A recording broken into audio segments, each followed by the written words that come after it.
This is Cashing Out on VSiN, the sports betting network.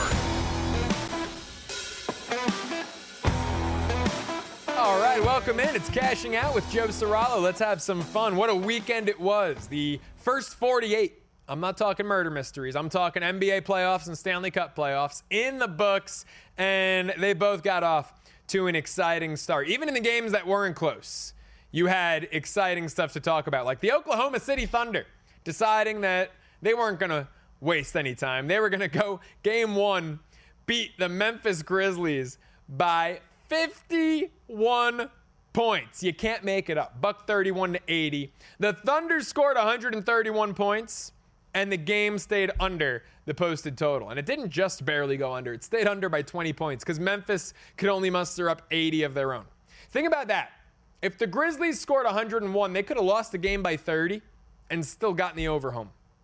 But they lost by 51. Desmond Bane set an NBA record for the worst plus-minus in the postseason NBA history. Minus 51. Absolutely unimaginable. Oklahoma City didn't have a single player play more than 26 minutes. Jalen Williams with an E and Aaron Wiggins both totaled 26 minutes. Both led the teams with scoring. Wiggins with 21, Williams with 20. SGA played 23 minutes. Think about the luxury that is. Your star player, who has just on Sunday been named officially one of the 3 finalists. We all knew that was coming. I think he's going to win the MVP. So your MVP player didn't even have to play half the game in the playoffs, and you won by 51. I mean, Holmgren, Hartenstein played, 20, 21 minutes? Oklahoma City, this thing was over before it started. Ja Morant, the only Grizzlies starter in double figures. He had 17 points. No other starter had more than 9. In fact, for a team that shot about 32, 33% from the floor, the starters shot 25%. It was an embarrassingly bad performance on every account for the Memphis Grizzlies. Oklahoma City might be in sweep territory. They don't look like they're wasting any time. Get through the Grizz, rest up, get on to the winner of the Clippers and Nuggets. More on that series to come. I can't wait. I'm looking at numerous angles on how to bet this one. Game 2, Monday night. How about the one good game we did get on Sunday? Because Celtics Magic, you could say it was a good game for, 24 minutes. The Magic hung in there. Heck, they even took a lead into the locker room. And then Boston went on to do Boston things. They won and covered. You had the first 3 games on Sunday, a day where all 4 games were ultimately decided by double digits. First 3 games, though, the double-digit favorites all won and covered. It took Boston until the second half to find their groove. It took the Cavs until the fourth quarter to find their groove. But the Celtics get there. Derek White, who had a 30-piece for Derek White on their bingo card, huh? Raise your hand. If you raise your hand, I'm going to call you a liar. He leads the way with 30. Paolo Banchero, 36 and 11 boards for the Magic. Boston went into the locker room trailing. How about that? Down a point. Outscored Orlando by 12 in the third, by 6 in the fourth to win at 103-86. Despite the lowest total of the day, 205, it stays under. Sunday was a great day for unders in the NBA. I believe Cleveland-Miami, the only game that went over the posted total, thanks to a couple of Mitchells. Davion had 18 for the Heat. Donovan had 30 for the Cavs. Then in the nightcap, by the way, that Cleveland-Miami game, Cleveland led by 8 going into the fourth quarter. So Miami was within the number, and then Cleveland outscored them 34-21 in the fourth to run away with it. Golden State, Houston. The Houston Rockets played just as good a game defensively against the Warriors as they did a couple of weeks ago in that 106-96 win. That game that made me look at the Rockets and say, yeah, this is a team I could take a little flyer on. 27-1 to win the Western Conference. And a team that I think will beat Golden State. Now, I made this disclaimer very clear when I placed my 27-1 Rockets bet. I never thought the Rockets were going to actually win the West. I just thought 27-1 was too good of a price to pass up. And I did think they were going to beat Golden State and that I'd be presented with some opportunities to hedge the rest of the way. That was the contingency on the bet. It was always a bet set up to hedge, but I thought at 27-1, it was just really good value that was going to shorten up inevitably if they either drew the Grizzlies, which was a possibility, first round. Remember, that bet was placed before the play-in. We didn't even know that they were playing the winner of Golden State, Memphis, right? It could have been the winner of, I don't know, you name it. Minnesota, Memphis, right? It could have been a variety of teams at that point when we placed 27-1. Didn't know it was going to be Golden State.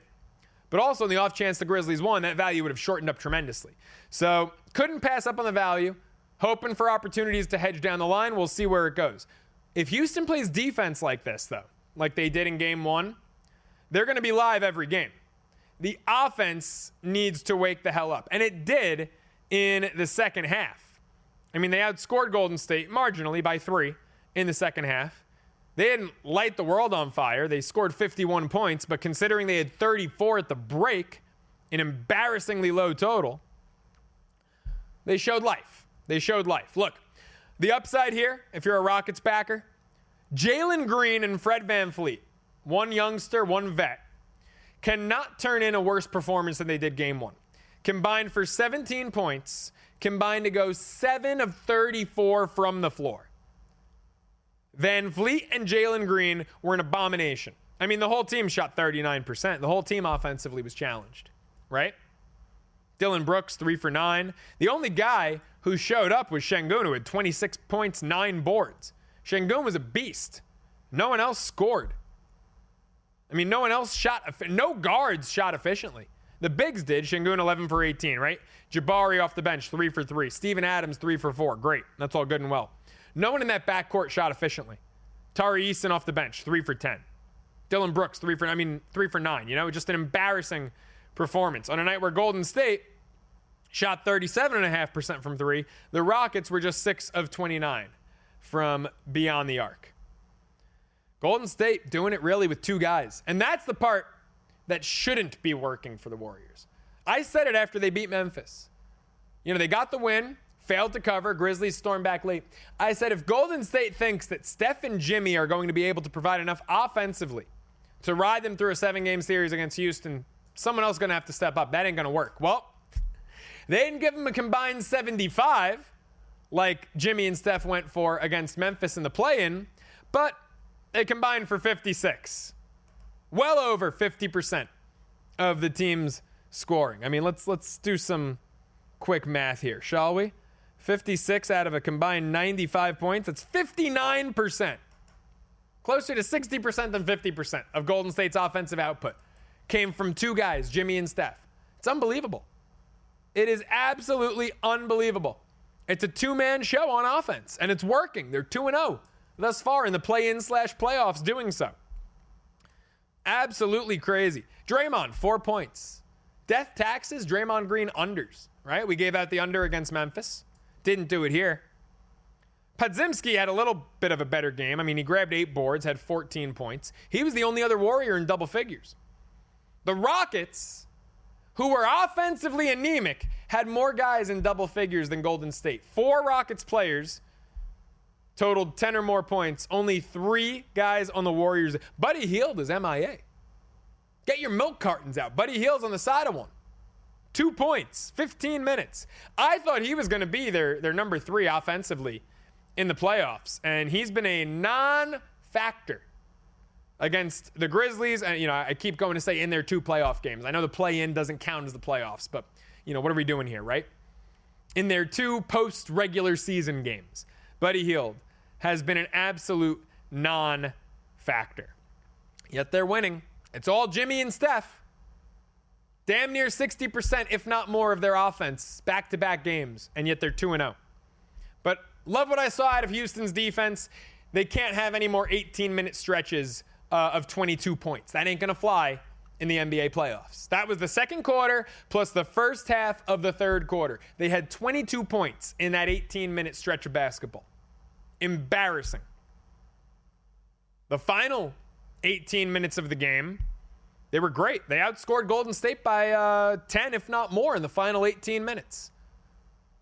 But it was that 18-minute stretch, second quarter, beginning of the third quarter, that was an absolute disaster. Hey, folks, the NFL Draft is one of the few betting events where research beats reputation, and guess what? VSiN Pro can help you cash in. Right now, get VSiN Pro access through August 1st for just $59, a full summer of sharp betting insights at half of the regular price. With VSiN Pro, you'll get daily best bets, including sharp insight into NFL draft props, real-time betting splits from DraftKings and Circa, 24/7 video access on the VSiN Watch app, and more. From the draft to the Derby and beyond, every sport, every edge, one fantastically low price. Sign up now, vsin.com/subscribe. It's vsin.com/subscribe. Monday night, NBA playoff action. We'll dive deeper as the hour progresses, but I've already got the ticket in pocket. Give me the Clippers, laying the point at Denver. I thought our Clippers money line position was the right side, and shout out to everyone who took the points. I went money line, I went bold, and I ended up going home. Lost plus $1.20. But I did feel like it was the right side. I felt like the Clippers played the better game, the more complete game. Denver finished strong. That was the difference. Not going to complain about it. Going to go back to the Clippers game too. Laying a point with them. Prop market, nothing in pocket yet. That's where I'm undecided. But I will go in some capacity. I'll be backing James Harden. Now, you could just go the Kawhi route and say, hey, it's playoff Kawhi. He had a bad game one. By his standards, he had a mediocre game one. But by Kawhi's standards, he underperformed game one. Now, you could go that route, game two. But I think James Harden's a man on a mission. I think James Harden is out there to prove everyone who has said, yeah, he's a Hall of Famer, but he stinks in the playoffs wrong. And I think James Harden, not Kawhi Leonard, wants to put the Clippers on his back this series. So we'll be working in a James Harden prop as the hour progresses. More cashing out with Joe Ceraulo on the other side.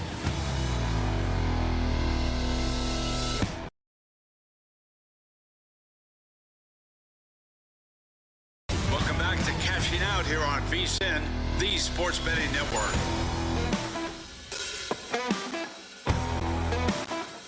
Cashing Out continues with me, Joe Ceraulo, taking you into your Monday morning, starting your week off the right way, the only way, some would say, right here on VSiN, the Sports Betting Network. And we've got an MLB slate in front of us on Monday that consists of only 8 games. But in these 8 games, there are quite a few spots that I think might just be the right spot to make some money. And, I want to give a quick shout out to the rest of our team. And you folks hear me mention our fantastic producer, Adam Bernard, quite frequently on the program. But a lot of the research, a lot of the optics that go into this program goes way beyond myself, right? Without Chris, Alexis, Jarens, Johnny, the team in the back, none of this looks and gets done the way it does, right? So our terrific AP, Johnny Campbell, just brought up the Patriots Day trends of the last 5, I'd say years, but 2020 was canceled. Last 5 Patriots Day games for the Boston Red Sox. This was terrific research by Johnny here because we do have bright and early, 8 a.m. Pacific time, 11 a.m. local time, 11 a.m. Eastern, baseball up in Boston.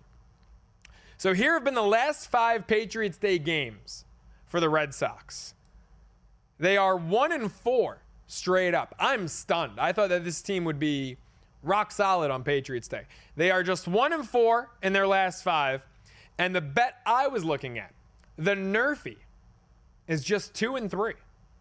Now, the Nerfy did hit in 2024. The Sox lost to the Guardians 6-0, but the Nerfy hit. 2023, I remember that one actually. Angels, Red Sox. Why do I remember this? Was it because I bet the Red Sox? Angels pounced on them 5-0 in the first inning. Sox clawed back but lost 5-4. So the Nerfy missed. 2022, Twins beat Boston 8-3. 2 runs scored in the first inning. 2021, the Red Sox lone win in their last 5 Patriots Day games was against the same Chicago White Sox that they're about to play. 7 first inning runs, Sox win it 11-4. 2020, COVID. 2019, Orioles win it 8-1, but the Nerfy hit.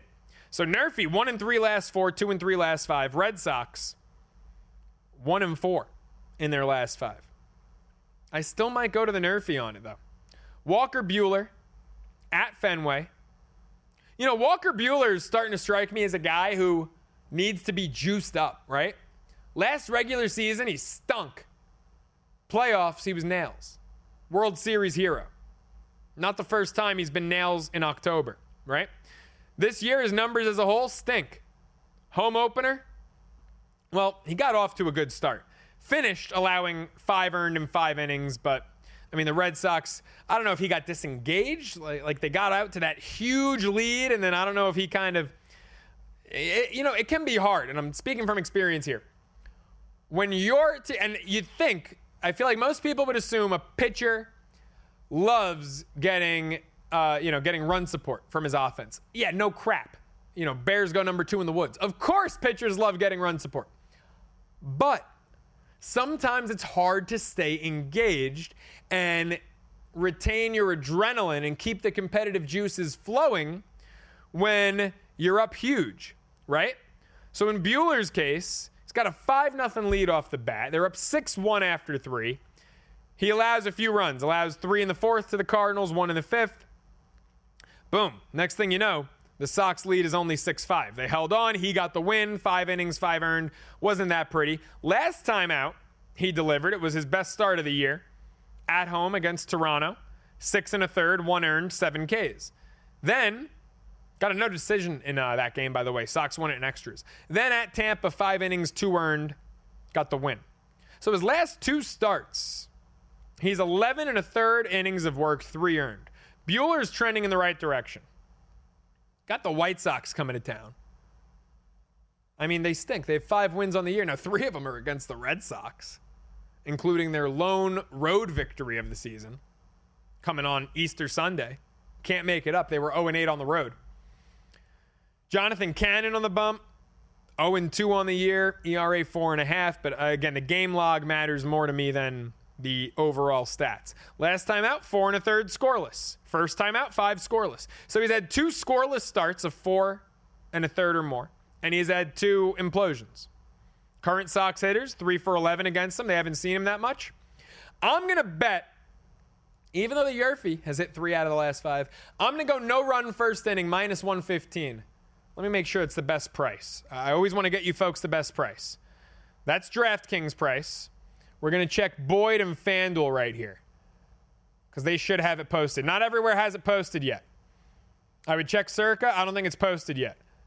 Boom, we just got you a better price. Boyd, FanDuel, minus 110. I'm going to take it. I'm going to say Buehler comes out, adrenaline through the roof. I'm going to say early start time hurts the bats. It's going to be a little chilly, 53 degrees. That's Fahrenheit. Sorry for our Canadian friends watching the show. 53 Fahrenheit at first pitch. I'm going to go no first inning run, minus 110. Red Sox, White Sox. Lock it in. As the rest of the slate takes shape, I haven't gotten to dive into these 2 games yet. We'll probably do so at an upcoming commercial break. But here are 2 more spots I'm eyeing. Mets, Phillies, by the way, I'm going to go Mets money line, minus 115. If you want to get frisky, I might go Mets to not bat bottom of the 9th, plus $1.20. So Mets money line, minus 15 cents. Mets to no bat bottom 9, plus 20. We got burned Friday night against the Cardinals. Mets walked them off. They were up 4-3. Diaz wasn't available. Huascar Brazoban comes in, who's been great after giving out Mets to no bat bottom 9, minus 115, because they were like minus 65 cents on the money line, which, by the way, I think got up to 90 cents morning of the game between Peterson and Michaelis. Gave out Mets no bat bottom 9, minus 15 cents. They're up 4-3.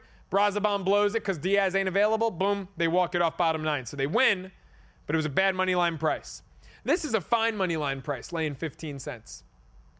But you can go plus 20 cents to not bat bottom 9. Tyler McGill, for some reason, doesn't make sense to me, owns the Phillies. If you recall, April 2022, this was like the week I moved to Los Angeles 3 years ago. The Mets no-hit Philly. McGill was the starter. It was a team no-hitter, but McGill was the starter in that game. He owns this Phillies team. Aaron Nola doesn't have a whole lot of success against the Mets. Pete Alonso owns Aaron Nola. He owns everyone right now. By the way, congrats, Pete Alonso and his wife just made the announcement on Instagram. They're having a baby boy. Maybe that's why Pete Alonso is hitting the freaking cover off the ball. Is it time to say Pete Alonso's got dad strength? Now that we know he's about to have a son? I mean, leading the league in RBI? Hitting over 300? Lindor's been great. Soto's been fine. Pete Alonso's the guy right now in New York. Maybe it's the dad strength. I love it. But I'm going Mets money line or to no bat bottom 9. Final bet will be locked in later on in the hour. minus 115 money line at Circa, best price, plus 120, no bet, bottom 9. Those are the two options. We will lock it in before the hour concludes. One of those will be on the official card. So Nerfy in Boston for Patriots Day. Mets in some capacity over Philadelphia. And then the two games I'm really interested in that I have not decided how I'm going to bet in full yet are Braves Cardinals, because anytime Spencer Schwellenbach is on the bump, my eyes pop out of my head a little bit. And as bad as Atlanta is at 8-13, slightly worse record than the 9-13 Cardinals, they're 6-2 at home. Cardinals 1-9 on the road. What are the Braves to not bat bottom of the ninth? Because they're minus 90 cents on the money line. I can't get behind that. Best price Braves money line is minus 80 cents, but at DraftKings they're minus 90. I don't know. And my team, Adam, Johnny, anyone, correct me if I'm wrong. I don't know if any other shops offer the no bat bottom 9 or if that's exclusively a DraftKings thing right now. But Atlanta, if I can get like minus 30 cents, I would consider jumping on that. What are they? To bat in the bottom of the ninth, minus 125. So it's either going to be that or a Nerfy, minus 115, or a pitcher prop on Schwellenbach. Those are the options here. I mean, Schwellenbach's K number, the Cardinals, one thing about them, they don't strike out a ton. Over 5.5, it's a low number for Schwellenbach, minus 10 cents. Him to record a win is plus 40 cents. That's risky. But Schwellenbach to get the win, Cardinals 1-9 on the road, traveling down from New York to Atlanta. If the Braves go up early and they stay up, Schwellenbach to record the win, plus $1.40. Under 5.5 hits, minus 145. Over 17.5 outs, minus 50 cents. Under 2.5 earned runs, now we're getting a little too juicy, minus 165. So a variety of ways to bet the Braves or bet Spencer Schwellenbach.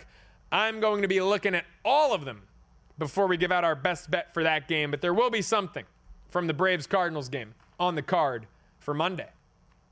Folks, Edge Boost is the first ever bank account built for bettors, ensuring that all gambling transactions get approved. That means no usage fees and it means no minimums. It also means you can earn cashback rewards. Plus, you'll get 100% approval for all betting deposits. So sign up today at edgeboost.bet and use the promo code, my favorite word, your favorite word, cash. Deposit $25, Edge Boost will match it. That's edgeboost.bet. NBA playoffs, game 2 is coming up. All over them. Up next, Cashing Out with Joe Ceraulo.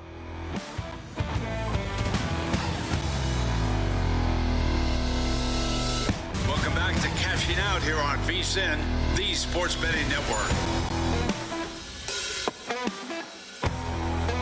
Cashing Out continues with me, Joe Ceraulo, taking you through the late hours of your Sunday night into your Monday morning. Our friend Nick Whalen, the co-host of Prop Points right here on VSiN, 2 to 3 p.m. Eastern, with us on the Progressive Guest Line. Just found out Nick's going to be in town in a few short days for the NFL Draft. Nick, before we get into Monday's NBA playoff games, we'll get into Tuesday's games, some game 2s coming up. Your Milwaukee Bucks, we'll get into that all. Any big draft takes, any draft bets in pocket? I feel like this has been, from a betting perspective, one of the quieter drafts in recent years. Not a lot of bold takes, hot bets. What are you thinking about this? Anything in pocket? Nothing in pocket right now. I mean, we've talked about a lot of draft plays, on our show, and we'll continue to do that, of course, in the week ahead. But the one thing I am really fascinated by, Joe, and you're right, I think part of the reason this has felt like somewhat of a quiet draft in terms of the action is it's just so confusing, right? I mean, so few things are feeling locked in right now compared to years past. It's kind of an odd draft in terms of the positions, right? You don't have a receiver-rich class. You don't necessarily have a clear-cut quarterback class, but I'm starting to buy in on the smoke with Jackson Dart, potentially going to New Orleans at number 9. Dart plus 350 right now to be a top 10 pick. I think there's a world in which both Shedeur Sanders and Jackson Dart are on the board for New Orleans at 9. And I think, if you're kind of just following the draft at a cursory basis, conventional wisdom would be, oh my gosh, Shedeur Sanders is there. He's the number 2 quarterback. You have to take him. I don't know if that's how the Saints view it. I really don't. If you follow the reporting out of New Orleans, I think if they have the pick of those 2 quarterbacks, I think they would go with Jackson Dart as of right now. So I think getting Dart You could bet the exact market, of course, to go to New Orleans, but Dart just to go inside the top 10 to me at plus 350 is still one of the better values. That's crazy. And if you want to play a little more conservative, Dart under 24.5 in terms of his pick position, his draft position, you'd have to lay 50 cents, but under 24.5 minus 150. And then, of course, it's not just the Saints. You also have the potential for the Steelers or whoever else may trade into the top 24 there for Dart. Let's talk NBA playoffs here. A couple of game twos on Monday, starting at Madison Square Garden with my Knicks hosting Detroit. Knicks laying 6.5 in this one, coming off a game one that wasn't pretty until it was really, really pretty, until they went on that 21-0 run in the fourth quarter. What's your take on game two? Does that finish carry over for the Knicks, or do the Pistons come out angry, hungry, maybe steal one or at least get within the number? I lean toward the Knicks here at home, and it's a similar number to what we saw in game one. I think there are multiple ways you could read that game, right? Where, at the end of the third quarter, you're thinking Detroit's in position to steal this game one, to potentially take control of the series, put all the pressure on the New York Knicks to have to win game two. And then, of course, the 21-0 run happens, and you kind of see why there was some skepticism around this Pistons team. I mean, the way that I bet the series, Joe, is the under 5.5 games. I love this Knicks team. I love them almost to a fault. Wow. I think at times I've needed to kind of establish a backup plan with how the Milwaukee Bucks have looked so far. So I think I'll be attaching myself to the Knicks going forward. But one of the reasons that I really like the Knicks in this series is they have multiple defenders that they could throw at Cade Cunningham. And, Cade had 21 points, did have 12 assists in game one, but that was a hard fought 21 points. He did it on 21 shots, committed 6 turnovers. OG Anunoby is a problem for him. Mikal Bridges is a problem for him. Josh Hart is somebody that you could comfortably throw at Cade Cunningham. They even have, someone like Miles McBride you can get away with off the bench. And I mean, Cade Cunningham is the Detroit Pistons, right? They need him, and they need Malik Beasley and Tim Hardaway Jr. to knock down threes. I just don't see that being a viable recipe to take more than a game off of a team that's as good as the New York Knicks. They just have too many matchup problems for Detroit. I mean, they were starting Tobias Harris guarding Karl Anthony Towns. That to me just shows that you have no faith in your starting center, Jalen Duren, being able to handle that. And I think there's a very real chance that Isaiah Stewart, who actually has defended Karl Anthony Towns very well throughout his career, I think there's a real chance he's not going to be out there in game two. He ended up getting an MRI on his knee after game one. They're calling him 50-50 to play. I wouldn't expect that to be the case. I think it has to be a little concerning for Detroit that they hit 15 threes. They shot 47% as a team. They got one of the great Tobias Harris games of the entire season, and they still found a way to lose by double digits. I mean, you could sell me, of course, on Detroit cleaning up the turnovers and keeping this close. I don't think they let it get away in the way that they did at the end of game one. But I like fading teams that are coming off of a spot where it feels like, man, that was our opportunity. That was the game we had to win. Trying to replicate that performance, building a lead at the end of the third quarter, it's tough for me to see that happening again. Nick, I think that you're the first person I've spoken to since we've been breaking down the NBA playoffs who said under 5.5 games on this series. I was on the over. Everyone I spoke to seemingly was on the over. I'm a Knicks fan, and I think you have more faith in the Knicks than I do. I mean, don't get me wrong. I love that run, and that entire run, that 21-0 sequence, that was all turning defense into offense. It was turnovers. It was buckets in transition. It was beautiful basketball. But what I saw the first 3 quarters left me kind of alarmed. And I hope, as a fan, I hope it carries over. But I don't know if I can get behind this team laying 6.5, 7 points on a consistent basis, because it feels like they're going to be laying that number pretty consistently. How about a team I'm laying a point with? The LA Clippers. I've already got this in pocket. Game 2. Had a money line plus $1.20. Game 1. Now I'm laying the point with them. Kind of surprised after the loss that all of a sudden they're favorites. What's your opinion on this line, and what's your opinion on the game? I'm with you on the Clippers here. I'm a little surprised that they're favored on the road, but I think it speaks to the fact that if you watch this game on Saturday, I know the Clippers lost in overtime. They look like the better team to me. I thought if you break it down on like who played better for more minutes overall out of the 53, I still think the Clippers to me were the right side. There was a time that they led that game by 14-16 in the second quarter. They were up 11. They were up 11 with 2:20 left in the second quarter. And I think Denver being able to whittle that down to 4 points before the half was huge. But I'm on the Clippers here. I've been saying all along, I think this is probably a 7-game series. Going down 0-2, if you're the Clippers, it wouldn't mean it's over, but feels like you have to take this one. Again, they were the better team in game 1. I think the Russell Westbrook variance, there was some good, There was some bad in game one. I think the good ended up outweighing the bad. Not sure you can count on that on a game-to-game basis. And a couple of things that I'm keeping an eye on, Joe, on the Denver side of things, will be very interesting to see what they do with Michael Porter Jr. He was wildly ineffective, kind of their version of Kyle Kuzma, if you will. They took him out of the game around the 8-minute mark in the fourth quarter, did not see the floor again. And I'm not sure that's something that would have happened under Michael Malone. Maybe that's part of the reason that they decided to make that drastic change. But it resulted in 4 guys playing at least 45 minutes for the Denver Nuggets in game one. I mean, can you continue to get away with that, depending on such a narrow tree offensively? So I think there's a lot of things here that push me toward the LA Clippers. As far as some props that I'm eyeing up, going back to the well on Kawhi Leonard, we're getting it at 24.5 for his points prop. I feel like he had a below average game one, especially by Kawhi Leonard standards. Still got to 22 points. Christian Brown, 2+ threes is plus 215. I know it's Christian Brown. I know he's a bit player for them, but he's gone over that number in 12 of his last 22 games. He played 45 minutes in game one. And I'm looking at Jokic over 21.5 assists plus boards. You basically know the rebounds are going to be there. The minutes are going to be there. He had 22 potential assists in game one, the most of any player that we've seen throughout this opening weekend. So I think we're getting a pretty good number here for a guy who averaged 23 combined rebounds plus assists throughout the season. Nick, can I sell you this pen on James Harden over 23.5 points or 9.5 assists?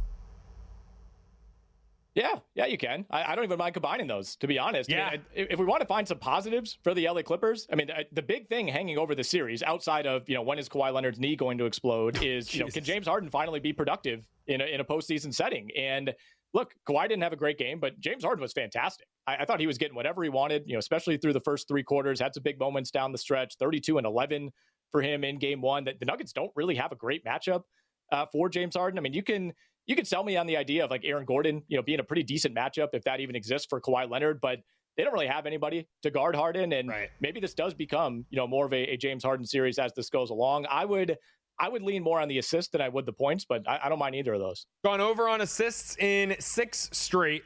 On points, he's gone over this mark of 23.5 in, what are we looking at? 4 of his last 6. And on this combo, 32.5, he's gone over that in 6 straight as well. I think this could be a James Harden statement series. Everyone coming in, James Harden in the playoffs, he stinks. I think James Harden might actually be the difference maker in this series. Nick, as always, fantastic stuff, man. Really appreciate you hopping on. Hey, you bet, man. Hopefully I'll catch you in Vegas later this week. We'll see you on draft night. Make sure you follow him on Twitter at Whalen. The L is a 1. And make sure you check out Prop Points. Nick is going to be here in downtown Las Vegas for it later on in the week. Weekdays, 2 to 3 p.m. Eastern, right here on VSiN. Folks, the NBA playoffs are here, and so is the VSiN Killer Sports NBA Playoff Challenge. We've invited 15 of the sharpest minds around the world of VSiN and Killer Sports to go head-to-head, making 38 picks each from the start of the playoffs all the way through the NBA Finals. That's a total of 570 NBA playoff picks, all available to VSiN Pro subscribers. Picks are locked and loaded 1 hour before the first game of every day, so you'll have fresh insights to guide your bets every step of the postseason. Right now, you can get full VSiN Pro access through August 1st for just $59, an unbeatable price. Don't miss this playoff edge. Head to VSiN.com/subscribe to sign up today. On the other side, more picks, more winners, more cashing out with Joe Ceraulo. You don't want to go anywhere. Stay locked in to VSiN, the Sports Betting Network.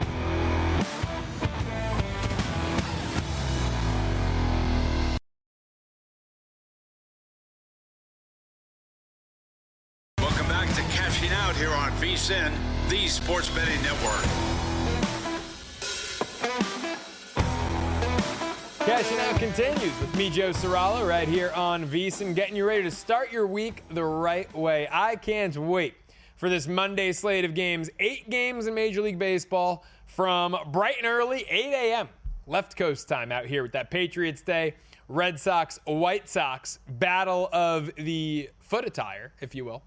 And then NBA playoffs, couple of games in the evening, 4 Stanley Cup playoff games. The action is non-stop this time of year. I love it. By the way, especially from, a host perspective, doing a show, I think just from a bettor's perspective in terms of having a much bigger menu, I love this 2-week stretch more than I like the NBA Finals and the Stanley Cup Finals. I mean, we've got, 8 series in each? 16 series total, NBA and NHL postseason right now. The opening round, the first 2 rounds of the NBA and NHL playoffs are better than the final 2 rounds. And I know, conference championships and championships, right? No, from a betting perspective, give me the opening 2 rounds of the NBA NHL postseason over the final 2 rounds. I love it. I mean, 4 games on a Monday night on the ice. Only 2 in the NBA, but they're 2 good ones. Knicks Pistons. Knicks fresh off a 21-0 run to solidify a Game 1 win and cover at MSG on Saturday. Then Clippers Nuggets. Look, we lost the Clippers money line plus money. I tweeted it out. Make sure at the Joe Ceraulo, you're following me on Twitter for picks on days that cashing out, that I'm not on cashing out, I should say. But, it was the right side. It felt like it. And we're going to go back to it.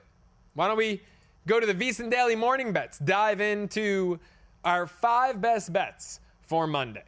So we're going to start the VSiN Daily Morning Bets with a nerfy bright and early. Like I said, 8 a.m. left coast time, 11 a.m. local time, Patriots Day, Red Sox. And this was a terrific nugget that our incredible AP Johnny Campbell dug up. I asked him for the Red Sox last 5 Patriots Day results and first inning results. Boston, shockingly, is 1-4 their last 5 Patriots Days. Now, it's not the last 5 years. 2020 was a wash because of COVID. So going back to 2019, they're 1-4 on the money line. And the nerfy is just 2-3. It did get home 2024 last season. Now, normally I wouldn't look for specific trends on dates unless it's Tampa Bay on tax day, because they've lost 15 in a row, the Rays have on tax day, April 15th.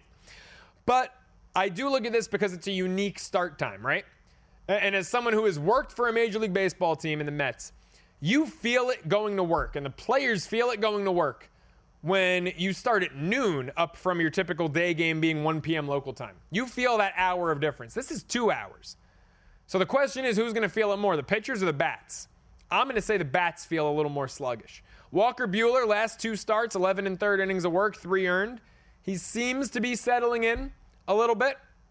I'm going to back Buehler, and I'm going to say that the Red Sox bats wake up a little sleepy against Jonathan Cannon and company. Give me the nerfy, -110. Boyd, FanDuel, best price out there. Bright and early start. Just get me 6 outs before you get me a run, please, and thank you. Let's get to my Mets for another best bet.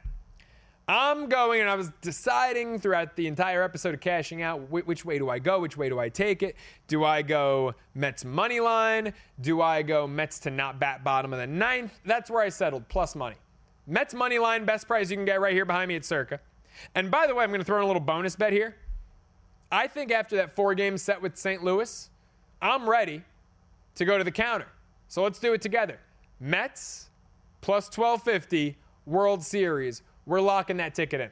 I'm ready to get to the counter on the Mets to win the World Series plus 1250. I think I've seen enough. Look, I know that this stuff, you talk about historical trends and how much or how little they actually matter. The Mets are 9-1 through their first 10 home games. They've done that or better twice in franchise history. 10-0 in 2015, they went to the World Series. 9-1 in 1986, they won the World Series. This team does not have its preseason ace, Sean Manaea, the guy who last year was their ace. He has not pitched yet this year. Frankie Montas has not pitched yet this year. Juan Soto has not peaked. And yet they're 15-7, a game behind San Diego, best record in Major League Baseball. And I love everything they're doing. I think they beat Philly. So I'm going to go plus 120, no bat bottom 9. Tyler McGill has owned the Phillies. Throughout his career, current Phillies hitters, 17 for 86 against them. 23 strikeouts. He's not usually a high-volume strikeout guy. He struck out these guys at a pretty high rate. Just a .198 average, only 1 long ball and 86 at-bats. And it was Real Muto. Harper, Schwarber, nothing. They were combined 3 for 22 against him. Not great. Aaron Nola, on the other hand. Current Mets hitters have faced Nola 274 times. They've got 74 hits. It's a 270 clip. 14 home runs. Here's some guys if you're looking for a little sprinkle on a home run play. Alonso has 6 in 52 at-bats. Nimmo has 2 in 54 at-bats. Soto has 3 in 38 at-bats. Jesse Winker Only 5 for 26. It's a $192 clip, 2 homers. So Alonso, Soto, Nimmo, Winker. Starling Marte, by the way, 11 for 33 against him. So I don't know who's going to be the DH. Usually Marte and Winker, only one of the two typically play. They're both DH options. Do you go with the guy who's got a 333 clip or the guy who's got a couple of long balls against Nola? Nola's been terrible this year. 0-4, ERA north of 6. I think the Mets tattoo him. Mets are 9-1 at home. Give me the Mets to not bat in the bottom of the 9th inning. No walk-off heroics like Friday. Last time we gave this out, ironically. Plus $1.20. That's where we're going. I finally came up with what direction I want to go in on the Braves-Cardinals game. So many options. Atlanta money line, not one of them, laying 80 cents, 90 cents or more. So there was Braves to not bat bottom 9, minus 25 cents. There was Spencer Schwellenbach to get the win, plus $1.40. I settled on Spencer Schwellenbach. Now, he's only done this in 1 out of 4 starts this year. Over 5.5 Ks.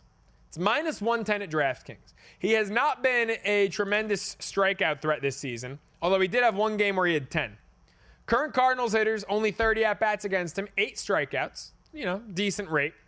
But this Cardinals team, who is middle of the pack in terms of strikeouts on the year, Ks per game, they're like 16th, right in the middle.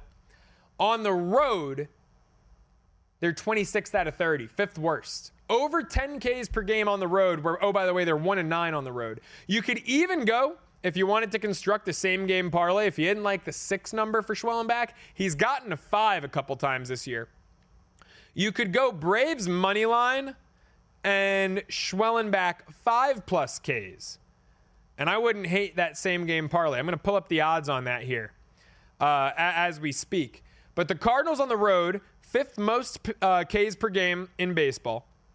They're also just 1-9 on the road. And in their last 3 games, averaged nearly 11 Ks per game, this lineup. Terrible in that 4-game sweep at the hands of my Mets. So let's see. I'm going to go over 5.5 Ks for Schwellenbach. But if you wanted to go 5+ and Atlanta money line at DraftKings, that would be plus 115. That's also a good option if you want to shave 1 strikeout off of the over-under. 2 more bets, both in the NBA. Let's get to them. Clippers, I'm laying the point. I strongly felt like Clippers money line plus $1.20 was the right side in Denver game 1. Didn't cash out. The Nuggets ultimately finished more strong than the Clippers did. I thought the Clippers outplayed them for the majority of the game. Doesn't matter. If you took the points, good on you. Plus 3.5 did hit, thanks to a late meaningless 3. They were down 5. They end up losing by 2. If you got plus 2.5, plus 3.5, both of them hit. Our money line was a loser. Give me LA -1, game 2. Look, you can't fall down 2-0. You can't do it. I think they know that. James Harden is ready to put this team on his back. Usually we talk playoffs, we talk Kawhi. Give me Harden over 32.5 points plus assists. I'll lay 20 cents. Couldn't decide if I wanted to go points or dimes. Let's go combo over 32.5. James Harden is out there to not just win this series, but to change his reputation as a playoff performer. Folks, best bets are brought to you by our friends over at G-Bank, the official bank of VSiN. G-Bank's up in the ante with up to a $750 bonus for new G-Bank Visa Signature Card customers. First, new customers who spend $1,000 on eligible purchases within 90 days of the account opening get a $250 bonus. Additionally, if you spend $50,000 on gaming and sports app loads within the 30 days of your account opening, you'll receive another $500 bonus. That's potentially a $750 bonus. Apply now at VSiN.com/GBank. That's VSiN.com/GBank. Subject to credit approval. Terms and conditions do apply. And that'll do it for the VSiN Daily Morning Bets. That'll also do it for another terrific edition of Cashing Out with Joe Ceraulo. But folks, the great content at VSiN never ends. If you want to hear about Emmanuel Clase's woes to start the year for the Guardians, you can't miss VSiN by the books. Dave Ross, Jensen Lewis, they do a fabulous job. Weekdays, 7 a.m. Eastern. Followed by a numbers game with our buddies Gil Alexander and I believe Kelly Bidlin's on vacation. So Gil Alexander might be flying solo for a change, 10 a.m. Eastern. And then Money Moves hosted by Stormy Bonantoni at noon. Special thanks to our terrific team, our sensational producer, Adam Bernard, the rest of the squad behind the glass, Chris, Alexis, Jarens, and Johnny.